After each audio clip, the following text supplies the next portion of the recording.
promessa feita por João Batista, depois confirmada por Jesus. Vimos que era uma promessa para todos, sem acepção de pessoas, é para todos nós, é para todos os que creem. Vimos que era uma promessa para os últimos dias, e nós estamos nos últimos dos últimos dias, para a dispensação que nós estamos vivendo. Vimos também que era uma capacitação sobrenatural, revestimento de poder para a gente poder ser testemunha de Jesus. Eu tenho certeza que todo crente tem no seu coração esse desejo de ser uma testemunha eficiente, eficaz de Jesus. E a eficiência vem acompanhada pelo poder que o batismo no Espírito Santo promove na vida de cada um de nós. Eu apenas citei, e hoje eu vou me aprofundar, que a evidência bíblica inicial do batismo no Espírito Santo foi falar em outras línguas. E domingo passado eu me dediquei a falar sobre os benefícios do falar em outras línguas, né? Coisas que são boas para nós, proveitosas. Ela promove edificação pessoal. Nós falamos mistérios com Deus. Nós estimulamos a nossa fé. Nós oramos em perfeita harmonia com a vontade de Deus. E ela também serve como um refrigério espiritual. E hoje, irmãos, eu quero citar alguns textos mostrando a forma bíblica como o batismo no Espírito Santo aconteceu. Iniciou em Atos capítulo 2, versículos 1 em diante, quando diz que ao cumprir-se o dia de Pentecostes, estavam todos reunidos no mesmo lugar. De repente veio do céu um som, como de um vento impetuoso, e encheu toda a casa onde estavam sentados. E apareceram distribuídas entre eles línguas como de fogo, as quais pousaram sobre cada um deles. E no versículo 4, uma atenção maior que diz: todos ficaram cheios do Espírito, confirmando a promessa que era para todos, não teria acepção de pessoas. Todos ficaram cheios do Espírito Santo, e todos esses começaram a falar em outras línguas, segundo o Espírito Santo, o Espírito lhes concedia que falasse. Eu quero iniciar essa ministração, irmãos, superando uma falácia, né? Uma ideia equivocada de interpretação sobre línguas, que alguns dizem que línguas são na verdade uma habilidade sobrenatural de você falar um outro idioma conhecido. A ministração do domingo passado já seria suficiente para superar essa ideia, né? Entendendo o propósito das línguas, que vai muito além de você falar para alguém que fala uma outra língua ou outro idioma, né? Mas no texto de Atos, que talvez seja o texto que mais as pessoas usam para isso, também, irmãos, não é difícil nós entendermos que aqui houve um milagre sobrenatural de eles falarem em línguas estranhas. E mais uma vez eu disse que não é adequado eu falar aqui em línguas estranhas e todos vocês ficarem me ouvindo sem que haja interpretação. Mas eu peço a licença para que em alguns momentos eu dê aqui alguns exemplos do que é falar em línguas estranhas, apenas como exemplos, para que você entenda do que eu estou falando. Eu acredito, nós acreditamos, e é o que a Bíblia está dizendo, irmãos, que o que aconteceu em Atos capítulo 2 é que aqueles cerca de 120 pessoas estavam falando outras línguas, mistérios com Deus, não era nenhum dialeto, nenhum idioma da época conhecido, mas línguas desconhecidas, estranhas. E o que aconteceu foi que enquanto eles falavam línguas estranhas, na sequência do texto, houve então um outro milagre no ouvido de quem ouvia. E eu trouxe aqui também algum exercício que eu fiz em casa, para te mostrar isso de uma forma prática. Como eu disse, alguns dizem, irmãos, que as línguas eram idiomas falados de forma sobrenatural, como por exemplo, eu não sei falar mandarim, e sobrenaturalmente eu começo a falar mandarim para um chinês. Mas não faz sentido, nem no texto. Quando você vai estudar o grego de uma forma mais profunda, você vai entender que o verbo usado com mais força, ele vai determinar a utilização da palavra. Lucas usou duas palavras que foram traduzidas por línguas no português, mas são duas palavras gregas diferentes. Ele usa glossa e ele usa dialectos. Ou seja, quando ele usa glossa, ele está focando, priorizando aquilo que estava sendo dito. Eles falavam glossas. Glossolalia, são essas línguas estranhas que eu acabei de falar. Não algo pensado, ou um idioma conhecido. Isso é a glossolalia. E se ouvia dialectos. E Lucas vai explicar isso. Quando você vai ler o texto no grego, você vai ver de Atos capítulo 2, de 1 a 4, ele está focando aquilo que foi dito, e ele usa então a palavra glossa. Atos capítulo 2, versículo 5, até o versículo 10, Lucas está focando aquilo que foi ouvido, então ele foca na palavra dialectos, o dialeto foi ouvido. E no Atos capítulo 2, versículo 11, ele volta a falar sobre o sobrenatural que foi dito. Ele volta a usar a palavra glossa. Quando ele fala priorizando aquilo que foi dito, ele usa o glossa. Quando ele prioriza aquilo que foi ouvido, ele fala sobre dialectos. Então no texto grego fica muito claro, no português dificulta, porque é tudo línguas. As duas palavras são traduzidas por línguas, e a gente pode ficar um pouco confuso por isso. Mas quando vai estudar um pouco mais no grego, você percebe que o que Lucas está dizendo, resumidamente aqui, é que o povo falou glossa, e o outro povo ouviu dialectos. A glossolalia é o que foi dito. Houve um milagre do batismo do Espírito Santo de falar em outras línguas. E houve um segundo milagre, quando eles saem daquele ambiente. Inicialmente eles estavam fechados num só ambiente, cerca de 120 pessoas. Ali não houve dialectos, foi só o glossa. Mas quando eles saem desse ambiente fechado e vão para fora daquele lugar, existiam aproximadamente 15 nações reunidas naquele lugar. Milhares de pessoas, porque era a festa de Pentecostes. Eram pessoas de diversas nações diferentes. E esse povo vai para fora de casa, e eu acredito que eles não se aguentaram em si mesmos, cheios do Espírito Santo, falando em outras línguas. Eles começaram dentro de casa, mas saíram. Isso mostra também o mover do Espírito arrancando a gente de dentro para fora, por causa do poder do Espírito Santo. E eles saem para aquele lugar e eles continuam a falar glossa. Mas daqui a pouco o povo olha para aquilo que está acontecendo e diz: olha, eu estou ouvindo no meu próprio dialeto as grandezas de Deus. Como pode isso? Eles não são galileus? Como é que eles podem estar falando no meu dialeto? Eles ouviam no seu dialeto, mas o que estava sendo falado era o glossa. E irmãos, não faria sentido você imaginar que aquele em torno de 120 pessoas estaria ali falando, irmãos, dialetos diferentes. E eu fiz um exercício, graças a Deus aí pela IA, né, as inteligências artificiais, eu fiz um exercício em casa.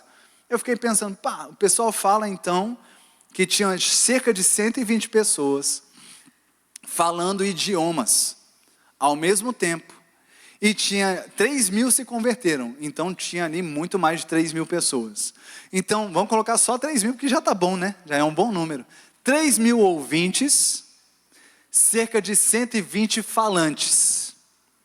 E aí as pessoas dizem que esses 120 falantes estavam falando cerca de 15 idiomas diferentes ao mesmo tempo.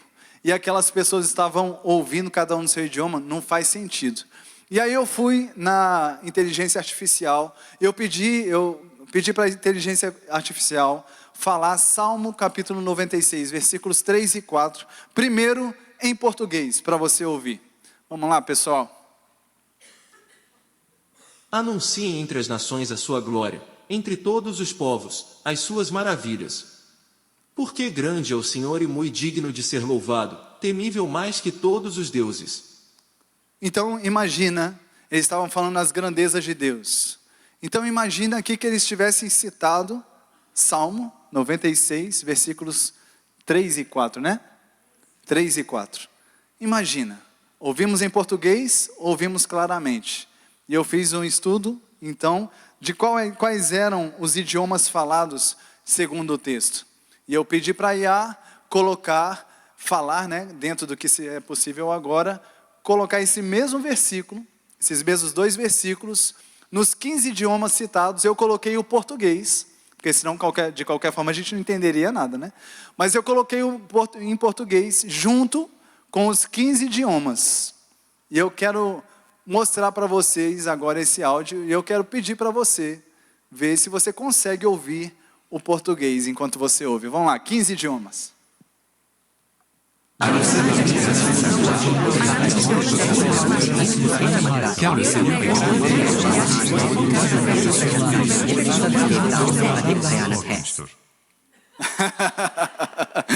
Não deu, né? Mesmo você sabendo qual era o versículo, tinha uma pessoa falando, eu prometo que tinha uma pessoa falando em português ali no meio, eu não mentiria para vocês. Mas tinham outros aqui, 15 idiomas falando ao mesmo tempo. E não foi possível nós ouvirmos o nosso próprio dialeto com 15 pessoas. Imagina 120 pessoas falando ao mesmo tempo, cada um dialeto diferente.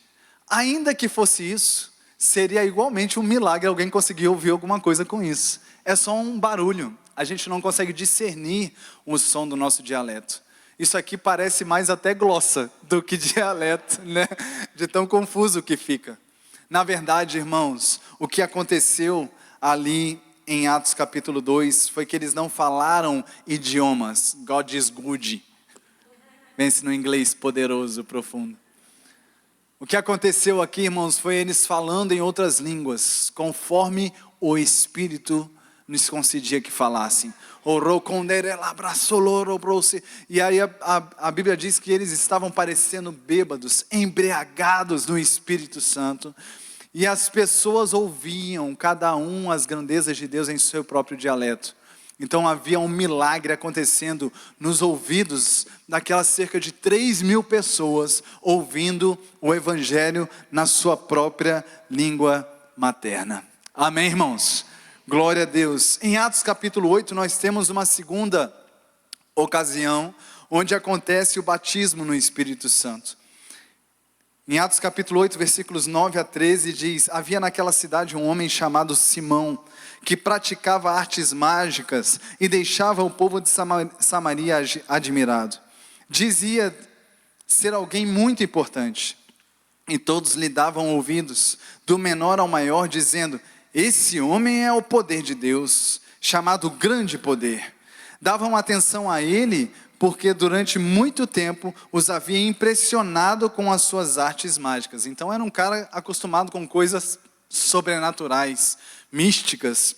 No versículo 12, diz o seguinte: quando, porém, deram crédito a Filipe, que os evangelizava a respeito do reino de Deus e do nome de Jesus, iam sendo batizados assim, homens como mulheres. E o próprio Simão abraçou a fé e, tendo sido batizado, acompanhava Filipe de perto, observando extasiado os sinais e grandes milagres praticados. O que esse texto nos apresenta inicialmente? Filipe está por lá, começa a pregar o evangelho, e até mesmo esse homem que antes estava acostumado com coisas sobrenaturais, místicas, né? Ele olha para aquilo lá e fala: meu amigo, isso aí é poderoso, é isso aí que eu quero para a minha vida. E esse Simão abraça a fé após ouvir a mensagem do reino de Deus. E aqui apresenta um novo nascimento. Abraçar a fé, ser batizado em nome de Jesus, é novo nascimento e batismo nas águas. Eu quero reforçar o aviso do batismo nas águas.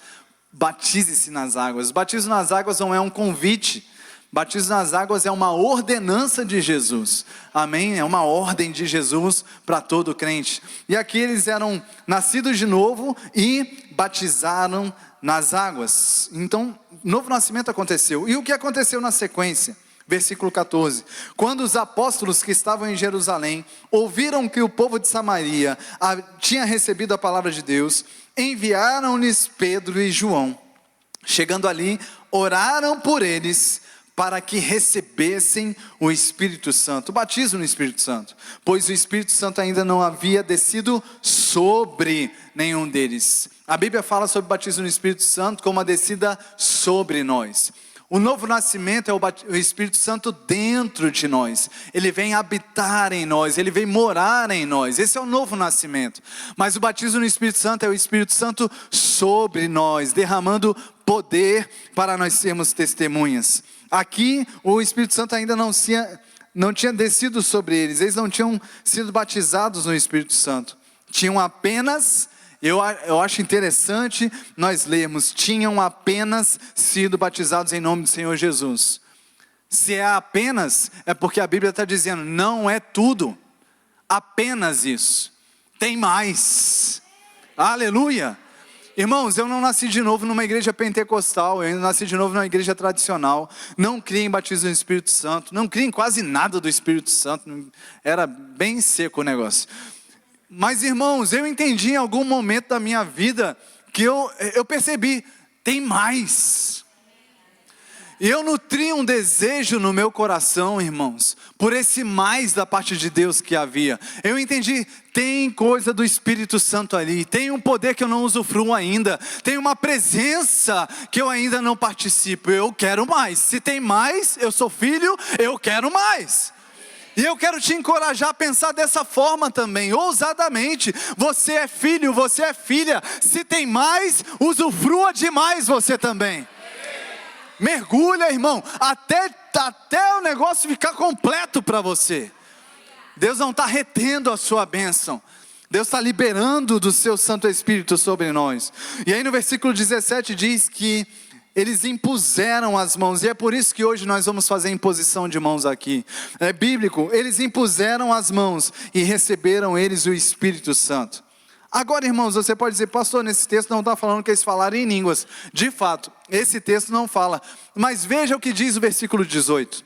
Quando Simão, lembra do Simão? O que estava acostumado com coisas sobrenaturais, místicas, poderes. Quando Simão viu que pelo fato de os apóstolos imporem as mãos, era concedido o Espírito Santo, quis dar dinheiro para eles, dizendo, deem a mim também esse poder, para que a pessoa sobre a qual eu impuser as mãos, receba o Espírito Santo.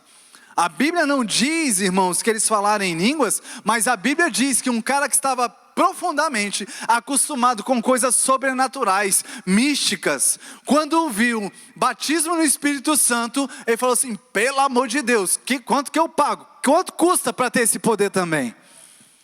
Foi algo que chamou a atenção até mesmo desse homem. Alguns dizem que ele não tinha se convertido de verdade. Eu já tenho uma outra percepção. Eu acredito que ele era um crente novo na fé, carnal, que estava misturado ainda, né? Não sabia lidar ainda e quis pagar por isso. Depois ele tomou a repreensão do Pedro e você pode continuar a leitura na sua casa. Mas ele viu os sinais e milagres sendo praticados, irmãos. E agora ele deseja, né? Ter esse poder também. Então certamente não se tratou de uma experiência meramente interior, apenas interior. O que Simão viu foi algo que os olhos viram, ouvidos ouviram, algo que chamou a atenção de um cara que estava acostumado com coisas sobrenaturais. Amém, irmãos? Fala comigo, é sobrenatural. Oh, aleluia. Um outro texto que fala sobre isso, Atos capítulo 10. Pedro está pregando. Pedro prega, é difícil de dizer. Pedro prego. Pedro estava pregando o evangelho do reino, irmãos, e o perdão de pecados a todo que cresce. Em Atos capítulo 10, versículos 36 a 43, diz assim, essa é a palavra que Deus enviou aos filhos de Israel, anunciando-lhes o evangelho da paz, por meio de Jesus Cristo, este é o Senhor de todos. Vocês sabem, ele começa a pregar, vocês sabem o que aconteceu em toda a Judeia, tendo começado na Galileia, depois do batismo que João pregou, como Deus ungiu a Jesus de Nazaré com o Espírito Santo e com poder, e Jesus andou por toda parte fazendo bem, e curando a todos os oprimidos do diabo, porque Deus era com ele, e nós somos testemunhas de tudo o que ele fez na terra dos judeus e em Jerusalém. Depois eles o mataram, pendurando-o no madeiro, mas Deus o ressuscitou no terceiro dia e concedeu que fosse manifesto, não a todo o povo, mas às testemunhas que foram anteriormente escolhidas por Deus, isso é, a nós, que comemos e bebemos com ele, depois que ressurgiu dentre os mortos. Jesus nos mandou pregar ao povo e testemunhar que ele foi constituído por Deus como juiz de vivos e de mortos. Dele todos os profetas dão testemunho de que por meio do seu nome, do nome de Jesus, todo que nele crê recebe remissão de pecados. O que é isso? Pedro pregando novo nascimento, perdão de pecados, aquilo que aconteceu com os nossos queridos amigos agora há pouco. Crer em Jesus, confessá-lo como Senhor, nascer de novo, o Espírito Santo passa a morar dentro de nós. Esse povo estava ouvindo o Evangelho por Pedro, creu, irmãos, no Evangelho, e o Espírito Santo estava trabalhando sobre a vida deles naquele momento. E aí, a partir do versículo 44, diz que Pedro ainda falava essas coisas, quando caiu o Espírito Santo sobre todos os que ouviam a palavra.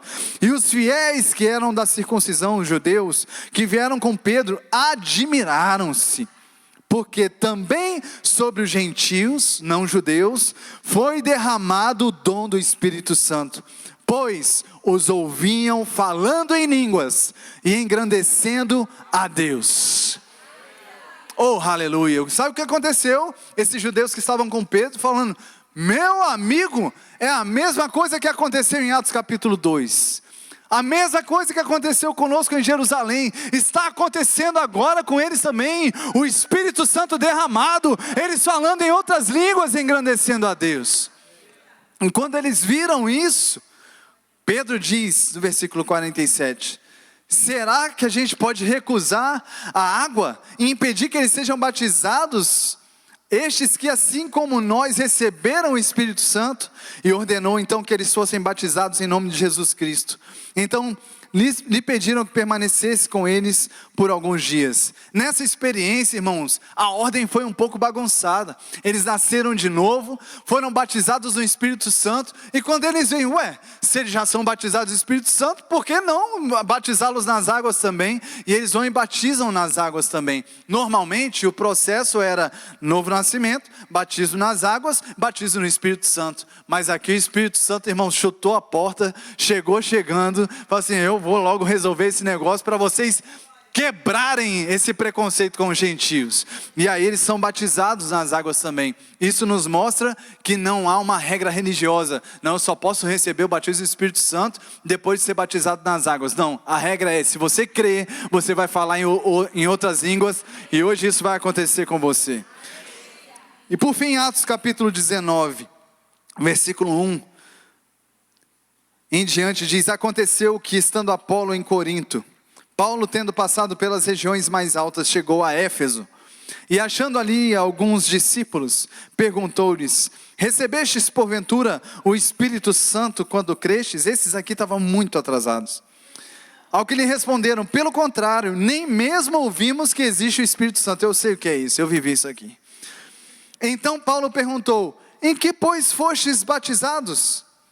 E responderam: no batismo de João, lá do João Batista. Jesus já tinha vindo, irmãos, já tinha morrido, ressuscitado, já tinha batismo em Jesus, batismo no corpo de Cristo, batismo nas águas, já tinha batismo do Espírito Santo, mas eles estavam lá no João Batista ainda, estava muito atrasado. Disse-lhes Paulo: João realizou o batismo de arrependimento, dizendo ao povo que cresce naquele que vinha depois dele, a saber, em Jesus. E então, irmãos, a Bíblia não entra em detalhes da pregação de Paulo a respeito de Jesus, mas certamente esse povo ouviu sobre o nome de Jesus, o batismo em nome de Jesus, sobre o novo nascimento, confessam Jesus como Senhor. E aí no versículo 5 diz: eles, tendo ouvido isso, foram batizados em nome do Senhor Jesus. Então há um batismo nas águas, em nome do Pai, do Filho e do Espírito Santo, em nome de Jesus.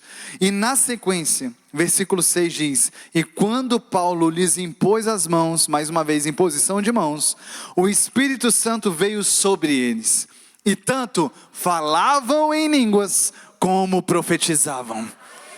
Glória a Deus. Irmãos, o padrão bíblico é nascer de novo, ser batizado nas águas e ser cheio do Espírito Santo. E o que traz como evidência inicial bíblica de que nós somos cheios do Espírito Santo, ou batizados no Espírito Santo, é falar em línguas estranhas. Glossa. Aleluia. Amém. Está disponível. E como você pode receber? Primeiro, você precisa nascer de novo. Amém. Atos capítulo 2, versículos 37 a 38, quando Pedro estava ministrando aquela multidão que estava ali diante deles, depois do batismo no Espírito Santo, Eles perguntaram para os discípulos: o que a gente vai fazer? Nós estamos crendo, a gente quer também isso que vocês estão ministrando, mas o que a gente faz? E aí Pedro diz para eles no versículo 38, arrependam-se, novo nascimento, e cada um de vocês seja batizado em nome de Jesus Cristo, batismo nas águas, para a remissão dos seus pecados, e vocês receberão o dom do Espírito. Então ele diz, se arrependa dos seus pecados, nasça de novo, e então você vai estar apto a receber o poder do Espírito Santo, o dom do Espírito Santo. Não pense, você é nascido de novo, não pense que você não é digno. Se você nasceu de novo, você tem o Espírito Santo morando dentro de você. E eu gosto do que John Osteen, pai do Joel Osteen, mais conhecido hoje atualmente, John Osteen, ele diz para uma senhora num dos seus livros, é contado nos livros, né? Se você está suficientemente bom para entrar no céu, por que você acha que não está suficientemente bom para o céu entrar em você? Então, irmão, não fica com essa consciência de indignidade. Eu não sou capaz, eu não sou digno. Se o céu entrou no seu coração, irmão, você é digno de usufruir do céu completamente, do revestimento do poder. Aleluia. Então, nasça de novo. Segundo, creia. No que, pastor? Já nasci de novo, já creio em Jesus, mas creia no falar em línguas. Creia no batismo no Espírito Santo. Eu já cria em Jesus, mas eu nem sabia nada, irmãos. Eu precisava desenvolver a minha fé no batismo no Espírito Santo. Então eu passei a abrir o meu coração, buscar o Senhor, estudar sobre isso, e fé chegou ao meu coração. Eu comecei a crer que eu podia falar em outras línguas, que era para mim também. Eu comecei a desejar e a buscar isso para mim. E é o que Jesus diz, irmãos, em Marcos capítulo 16, versículos 15 a 18, que a gente fala aqui, e ele diz, ide por todo mundo e pregai o evangelho a toda criatura. Alguém tem dúvida de que esse é um chamado para cada um de nós? É para todos nós. E ele diz, quem crer e for batizado será salvo, quem porém não crer será condenado. E estes sinais hão de acompanhar aqueles que creem. Em meu nome expelirão demônios, em meu nome falarão novas línguas.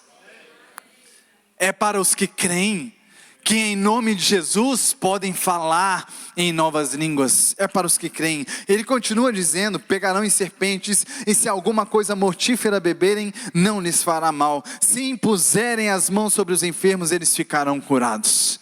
A gente crê no texto todo, irmãos, por que não o pessoal arranca só uma frasezinha? Vamos crer em tudo. Aqueles que creem na salvação, porque creem em Jesus. Os que creem, irmãos, nos livramentos de pegar em serpentes, beber coisas mortíferas. Os que creem, irmãos, que podem pôr as mãos sobre os enfermos, eles ficarão curados. Devem ser os mesmos que creem, que em nome de Jesus falarão novas línguas. É o mesmo texto, é o mesmo Jesus, é a mesma cruz que providenciou isso para cada um de nós. Agora, falando sobre fé, uma coisa, uma prática que não é por maldade, mas que eu quero te alertar a não fazer isso. A fé é individual, irmãos. A fé é pessoal. Você não pode impor a sua fé sobre a vida de outras pessoas. E às vezes quando nós estamos fazendo oração de imposição de mãos para batismo no Espírito Santo, eu percebo que algumas pessoas quase que, vai lá, né? As esposas querendo os maridos mais afogueados, vai. Não faça isso, amém? Tem que ser uma fé, uma decisão pessoal, é sua, é individual. Você sabe se crer, você sabe se está no coração mesmo esse ponto. Sabe por quê, irmão? Se a pessoa chega aqui à frente sem estar convicto disso, ela pode sair daqui muito frustrada. E ao invés de dar um passo à frente, ela dá 3 passos para trás. Porque aí o diabo pega essas situações e diz, está vendo? Não é bem assim não. Ou não é para você. É aquela confusão do diabo, irmão. Porque, irmãos, toda a vida do crente é por fé. Então não faça isso com ninguém. Não empurre ninguém. Não fique, pressionando ninguém para isso. Permita que a pessoa tome a decisão de fé. E a postura de fé dela, em nome de Jesus. E por fim, eu peço o Ministério de Música vir aqui por gentileza. E por fim, irmãos, nós falamos sobre nascer de novo, sobre crer e por fim, busque desejosamente, fica comigo, busque desejosamente, ardentemente, aleluia, apaixonadamente. Vou te contar a minha experiência de batismo no Espírito Santo. Eu comecei a buscar, crer, como eu já falei para vocês. E eu estava numa igreja que não tinha isso. Ensino sobre isso, ministração sobre isso. Eu comecei a buscar então no meu quarto. E eu comecei a tocar meu violão, buscando ao Senhor, desejando o Senhor. Sem tanta doutrina, irmãos, mas com um desejo profundo por mais dele. Por mais dele. Porque eu sabia que tinha mais, eu sabia que tinha mais para mim. E certo dia eu estava no meu quarto tocando meu violão e chegaram 2 casais da nossa igreja, na nossa casa. E o meu pai falou: Paulinho, você pode vir aqui para a gente fazer um culto. A gente tinha muito esse hábito na nossa casa. Quando chegava alguém, a gente já virava um culto. Começava a cantar, louvar, compartilhar a palavra e comia alguma coisa também. Crente é assim, né? Mas eu peguei meu violão, fui lá prontamente, sentei com eles. A gente estava na sala da casa, sentamos numa roda, eu estava sentado ao chão. Comecei a tocar o violão e eu já vim de dentro do meu quarto numa inspiração diferente, um ambiente diferente. E eu comecei a tocar o violão e de repente, irmãos, glória a Deus, obrigado Espírito Santo. De repente começou a vir essas línguas que o Espírito Santo começou a conceder para mim. E a gente fala, é como coisa borbulhando por dentro, né?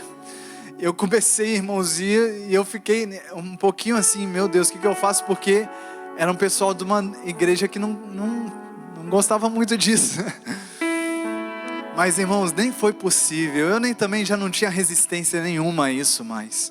Eu comecei a orar e a cantar em outras línguas e louvar ao Senhor, irmãos, e foi algo que transbordou e foi maravilhoso. Assim foi a minha experiência. A minha experiência. Então talvez a sua experiência pode acontecer aqui hoje à noite. Eu creio nisso, que ao impor as nossas mãos